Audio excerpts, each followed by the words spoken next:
Buenas tardes, amados hermanos y hermanas de la Iglesia Bautista del Centro. Los saludo, mi nombre es Fabián Ávila. Quería compartirle una reflexión en este día domingo, 15 de mayo. Esta reflexión parte desde lo que Dios ha hecho en mi vida, ha tratado con mi corazón en este tiempo y me ha hablado, y quería abrir mi corazón para ustedes. Nosotros como familia, este tiempo que hemos vivido, lo hemos llamado el año de las mudanzas, ¿sí? Tiene que ver con una mudanza personal nuestra como familia, también la de nuestros padres a nuestro hogar y la de nuestras hijas. Nos hemos encontrado con una necesidad, y esa necesidad es la de ordenar la casa. Ahora, si bien esto lo podemos reflejar en un contexto doméstico, un contexto de orden material, también cuando empezó esta cuarentena, esta palabra empezó a tomar una mayor trascendencia en mi vida personal, en mi vida familiar. El hecho de ordena tu casa es algo que el profeta Isaías le dijo a un rey, y está registrado en el capítulo 38 del libro de Isaías. Precisamente está el rey Ezequías. Isaías ministró y fue consejero y profeta de 5 reyes. Ezequías era el cuarto que Isaías estaba acompañando en su reinado, y le traía estas palabras sobre 2 acontecimientos históricos que sucedieron en la vida del rey Ezequías. Podemos también mirar un poquito el contexto. El contexto que Isaías da a esta palabra es un contexto de transición entre 2 imperios mundiales, entre el asirio, que estaba reinando en ese momento, y el babilónico que se venía. Y también lo podemos trasladar a nuestro contexto mundial. Si nosotros estamos en un contexto donde todos estos cambios que se han producido a nivel mundial también nos ha hecho pensar, ¿sí?, en el nuevo orden mundial que viene y de lo que tanto se habla. Y también esta enfermedad que enfrentó Ezequías en lo personal, que lo obligó a recluirse en su casa y lo obligó a poder mirarse retrospectivamente hacia adentro y a permitir ser transformado por Dios y tratado por Dios.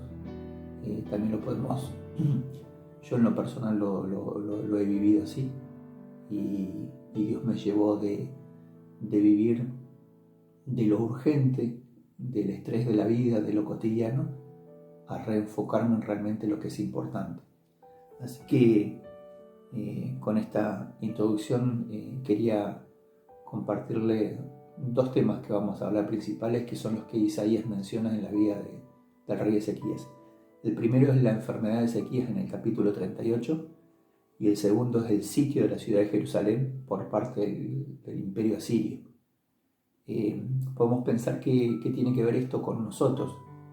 Tiene mucho que ver.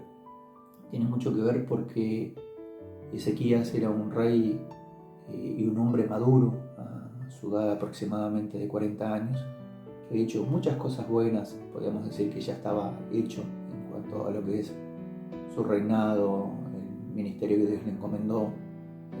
Fue uno de los mejores reyes, y Dios lo confronta con esta palabra que le muestra realmente lo que había en su corazón y que estaba desordenado delante de Dios. Ahora, cuando vemos que hablamos de desorden, estamos hablando de todo aquello que no se alinea al orden que Dios estableció, y todo desorden contra lo que Dios estableció es rebeldía hacia el Señor.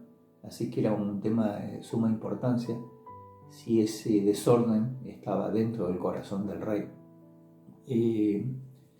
Creo que uno de los mayores obstáculos para aprender o para permitir ser transformados, incluso hasta por Dios, es la creencia de que ya lo sabemos todo y que no necesitamos cambiar.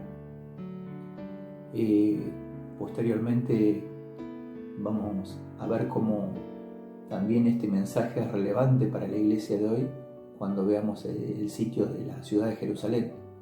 Vemos un enemigo amenazando al pueblo de Dios, y el pueblo de Dios teniendo que decidir entre confiar en su Señor o oír la voz de ese enemigo que le dice que se va a morir de hambre, se va a morir por la falta de recursos, y que mire alrededor que ningún otro pueblo fue librado. Ahora es notable cómo Dios lleva a confiar al pueblo y cómo Dios milagrosamente lo libra, y Dios milagrosamente también provee para que en esa época los sitios rodeaban una ciudad y solamente esperaba el ejército que los demás murieran de hambre o de sed. Sí, es notable ver cómo Dios lo libra a este pueblo de Israel en esa época. Podemos también notar que todo esto se da en un contexto de una transición escatológica, teológica, que también es fundamental para nosotros en estos días. Se da en medio de un imperio que está surgiendo y de un poder mundial que está surgiendo, que quiere oprimir al pueblo de Dios y lo quiere conquistar, y en el medio también de un mensaje de esperanza de parte del profeta de la venida del Mesías. Hoy como iglesia nosotros también estamos en ese contexto, ¿sí? Vemos que amenaza un nuevo orden mundial, un nuevo imperio. Muchas cosas podemos hablar, pero no es el tema de hoy. Pero también nosotros estamos en el medio de una transición donde estamos esperando la segunda venida de nuestro Mesías. Creo que también es con todo esto que he expuesto es aplicable a la iglesia. Así que los invito a abrir sus Biblias en Isaías 38:1, donde dice: en aquellos días cayó enfermo de muerte Ezequías. Entonces el profeta Isaías, hijo de Amós, fue a él y le dijo: así ha dicho Jehová, pon en orden tu casa, quiere decir, da órdenes a tu familia, porque vas a morir y no vivirás. Vemos, parafraseándolo, que Dios le dice: Ezequías, voy a pararte obligadamente, porque te estás dejando lo importante y te estás ocupando de lo urgente. Has perdido el enfoque. Ahora, si vemos estas palabras pueden parecer duras porque algunos, y lo dicen con buena razón, Ezequías hizo muchas cosas buenas, no solamente por él mismo, sino por la nación. Fue un reformador. Incluso algunos consideran que se produjo un avivamiento espiritual, diciendo con eso porque en un avivamiento fue que algo que no permaneció, se ve después a través del tiempo, y Dios lo confronta al profeta con dos cosas que vienen en su corazón. Le dice: pon en orden tu casa. Recuerden que también implicaba pon en orden tu vida, pon en orden tu corazón. ¿Y qué cosas había en el corazón de Ezequías? Nosotros, si acudimos a la Biblia nos muestra que había dos cosas. Por un lado, Ezequías tenía orgullo, y por el otro lado, egoísmo. ¿De dónde sabemos esto? Isaías 38 tiene un relato paralelo en 2 de Crónicas 32, en el versículo 24 al 26, que dice lo siguiente: en aquellos días Ezequías cayó enfermo de muerte y oró al Señor, y él le habló y le dio una señal. Escuchen lo que dice ahora: mas Ezequías no correspondió al bien que había recibido, a la sanidad que Dios le había dado, porque su corazón era orgulloso. Por tanto, la ira vino sobre él, sobre Judá y sobre Jerusalén.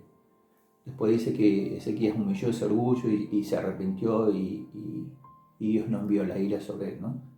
Pero más adelante podemos ver que Ezequías no trató con ese problema de su corazón cuando el profeta Isaías lo reprende por mostrar los tesoros que tenía en su palacio al imperio babilónico, que ya se estaba acercando peligrosamente a Israel para conquistarlo. Y él le muestra jactanciosamente todos los tesoros que tenía. Entonces Isaías lo reprende por esta actitud, por esta falta, podríamos decir, de sentido común, ¿sí? Y en ese momento Isaías lo reprende y le dice que hizo mal delante de Dios, y le da una palabra profética que dice que esos tesoros y él mismo van a ser llevados cautivos a Babilonia por su imprudencia y por su jactancia. Ahora vemos que esto sucede después. Un segundo aspecto en esto que podemos ver de parte del corazón del rey Ezequías es el egoísmo. Fíjense en lo que dice, que en las palabras mismas del rey Ezequías en Isaías 39:8 dice: la palabra de Jehová que has hablado es buena, pero al menos haya paz y seguridad en mis días. Ezequías pensaba en sí mismo, no pensaba en lo que venía. Ahora, cuando hablamos de egoísmo y de no pensar en lo que venía y pensar solamente en el hoy, Dios tiene fundamento cuando le dice esto a Ezequías. Ezequías no había tenido hijos y no estaba pensando en una descendencia. O sea que cualquier persona iba a tomar el reinado y precisamente no iba a ser una persona que sea temerosa de Dios. O sea que el deber de Ezequías era tener hijos y preparar ese hijo para que sea el próximo rey, y un rey que sea temeroso de Dios para que siga perpetuándose la honra de su nombre. Ahora, ¿cómo trasladamos esto a nuestras vidas? Que nuestro deber también es que ese orden de Dios esté en nuestras vidas, en nuestra familia y en nuestras iglesias. Trágicamente, Ezequías no obedeció este mandato, o lo obedeció en parte. Tuvo un hijo que se llamó Manasés, y este Manasés fue uno de los peores reyes de la historia. Fue tan perverso que fue el último rey que acompañó al profeta Isaías, y la tradición cuenta que el propio hijo de Ezequías, Manasés, mandó a cerrar al profeta Isaías en dos partes. Así que eso nos habla del grado de perversidad, pero también nos habla del grado de rechazo hacia las cosas de Dios y hacia Dios mismo. Pero también podemos ver que al final de su vida, Manasés, después de pasar mucha angustia, se arrepiente y Dios lo perdona. ¿Qué podemos aprender de esto? Que aún la gracia de Dios está mucho más allá de lo que nosotros podemos imaginar. Y aún la gracia de Dios está para aquel que ha hecho las peores cosas y aquellos que pensamos que nunca se van a arrepentir. Pero también nos habla, es una advertencia, a que no debemos perder tiempo. No debemos perder tiempo en ocuparnos de las próximas generaciones que nos van a suceder. En nuestro caso, como papá, no ocuparnos de nuestros hijos, y en el caso de aquellos que tienen el cuidado de personas, el ocuparse en el discipular. ¿Por qué? Porque es importante que la próxima generación sea una generación que conozca y tema a Dios y no se olvide del Dios de sus padres. Y este es el desafío que te quiero plantear en este día, que fue un desafío que el Señor me dio a mi vida, que dice: ¿qué harías si hoy el Señor te dijera que es tu último día? Y saben que cuando me hago esta pregunta, me he planteado si realmente mi enfoque está en las cosas importantes, y me he replanteado también si he dado todo de mí, o he dejado que el orgullo, que el egoísmo o otras cosas me distraigan de lo que para Dios es importante. Ahora, ¿no será que Dios también en este tiempo en casa nos está llamando a tratar con estas cosas en nuestro corazón y en nuestro hogar? Y eso nos evitará males futuros a nosotros y a los que nos siguen. Por otro lado, quiero animarte que si estás luchando con estas cosas de tu corazón y en tu familia, para que el orden de Dios venga a tu vida, para que el orden de Dios esté en tu hogar, para que el orden de Dios esté en la iglesia, quiero decirte que esta lucha es sinónimo de que aún no has sido vencido. Entonces, te animo a continuar agarrado de la mano del Señor. El segundo hecho histórico es el sitio de Jerusalén por parte del Imperio Asirio. Sí, vemos que el Imperio Asirio se planta alrededor de las murallas de Jerusalén y despectivamente, menospreciándolo y burlándose de Dios, le dice que depongan sus armas, que se rindan, y que si se rinden van a ser llevados esclavos, pero al menos no se van a morir de hambre ni de sed. Y el pueblo de Ezequías teme a estas palabras del enemigo. Y ahí también hay un desafío para la iglesia, ¿sí? El imperio mundial, el imperio de este mundo, el enemigo de la iglesia, también susurra en este tiempo. Así que si te rindes a sus demandas, tendrás al menos paz o seguridad. Es una falsa paz y una falsa seguridad. Dios, en este momento de la amenaza siria, anima al pueblo a seguir confiando en Él. Y le dice que no se deje intimidar, que Él es mayor para librarlo y que para Él es nada de ese imperio. Y Ezequías pone su confianza y el pueblo pone su confianza en Dios y es librado milagrosamente. Decíamos, el día mueren 185.000 soldados asirios y es librado Israel. Ahora, vemos que Jerusalén era lo último que faltaba conquistar al imperio asirio. Ya había arrasado con todo, con otras naciones y aún dentro del propio Israel. La ciudad más importante, Laquis, la ciudad más fortificada, había caído en manos de este imperio. Entonces, creo que también esto es un mensaje para nosotros como iglesia.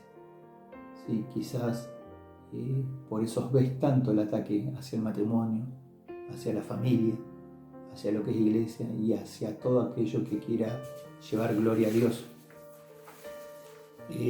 Nuestra seguridad está en poner nuestra confianza en el Señor.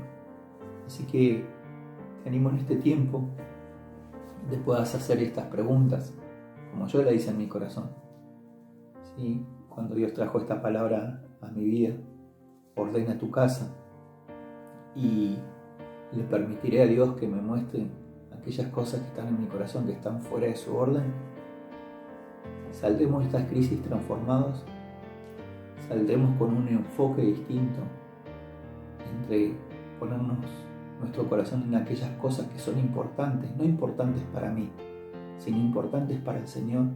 Pondremos todo nuestro esfuerzo en aquellos que nos preceden, en aquellos que han de venir, en nuestros hijos que están actualmente con nosotros, en aquellos discípulos que todavía le faltan formación, en aquellos que vendrán. Pondremos nuestro esfuerzo porque para Dios es importante. No debemos pensar y tener la miopía de ver solamente nuestro presente y decir, no importa, mientras en mis tiempos yo esté bien, después que venga lo que venga. Debemos salir de esa manera egoísta de pensar y empezar a trabajar por los que vendrán detrás nuestro. Ezequías, después de su sanidad, olvidó o cumplió lo que Dios le dijo en parte. Así que yo te animo a que en la intimidad de tu corazón, en la intimidad de tu familia, puedas ordenar tu vida, puedas ordenar tu casa de acuerdo a las prioridades de Dios. Pero también te animo a que veas el contexto mundial y todo lo que veas que está pasando y todo lo que veas que está sucediendo, que sepas que Dios sigue siendo rey, que sigue siendo soberano y que Dios no se le escapa el control de la historia humana. Entonces, por sobre todo imperio, por sobre todo principado, por sobre toda potestad, que puedas ver a Dios reinando en tu vida. Por lo tanto, el Señor te dice, no temas porque yo soy tu libertador. Dios te bendiga.